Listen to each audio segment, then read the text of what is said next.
Doctor ortho, अब दर्द भी घुटने टेकेगा।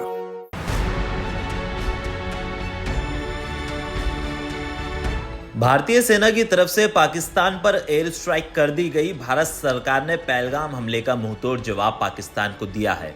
इसके बाद पाकिस्तान अब भारत की तरफ आंख उठाने की हिमाकत भी नहीं करेगा, लेकिन भारत सरकार की तरफ से युद्ध जैसी स्थिति से निपटने के लिए भारत सरकार एक तरफ पूरे देश में मॉक ड्रिल कर रही है।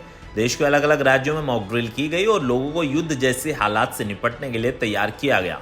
सेना और पुलिस कर्मियों की तरफ से साफ किया गया कि अगर युद्ध जैसे हालात पैदा होते हैं तो किसी को पैनिक नहीं करना और कैसे निपटना है, इसको लेकर आज देश के अलग अलग राज्यों में मॉक ड्रिल की गई है। इसी कड़ी में नोएडा के कई इलाकों में पुलिसकर्मी और सीआईएसएफ की तरफ से मॉक ड्रिल की गई, जिसमें नोएडा के बॉटनिकल गार्डन पर सीआईएसएफ और नोएडा पुलिस की तरफ से संयुक्त मॉक ड्रिल की गई और लोगों को आपात स्थिति से निपटने के बारे में जानकारी दी गई। पाकिस्तान पर एयर स्ट्राइक करने के बाद भारतीय सेना की तरफ से प्रेस कॉन्फ्रेंस कर ऑपरेशन सिंदूर के बारे में पूरी जानकारी दी गई। सेना के जवानों और अधिकारियों ने बताया कि भारतीय सेना ने सिर्फ 25 मिनट के अंदर पाकिस्तान के 9 आतंकी ठिकानों को तबाह किया है और अब पाकिस्तान भी इस बात को मान रहा है।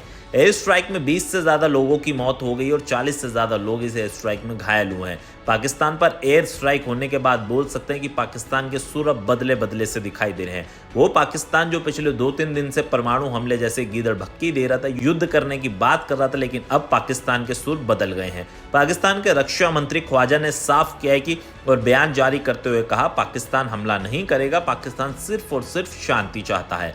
बोल सकते हैं पाकिस्तान पर हमले के बाद अलग अलग देश के नेता भारत के समर्थन में आ रहे हैं और भारत के एनएसए अजीत डोभाल ने अमेरिका के एनएसए से बातचीत कर उन्हें एयर स्ट्राइक के बारे में जानकारी दी। भारतीय सेना और केंद्र सरकार की तरफ से साफ किया गया कि इस हमले में किसी भी नागरिक और सेना के जवान की मौत नहीं हुई है। पूरी कार्रवाई सिर्फ और सिर्फ आतंकवाद के खिलाफ हुई और आगे भी इसी तरीके की कार्रवाई आतंकवाद के खिलाफ भारत सरकार की जारी रहेगी अगर पाकिस्तान अपनी हरकतों से बाज नहीं आएगा। हालांकि पहलगाम में भागे हुए आतंकियों की तलाश भी जारी है, उनको भी उनके सही ठिकानों पर सेना के जवान पहुंचाएंगे। Bureau report, channel 4 news, Delhi NCR. Doctor ortho, अब दर्द भी घुटने टेकेगा।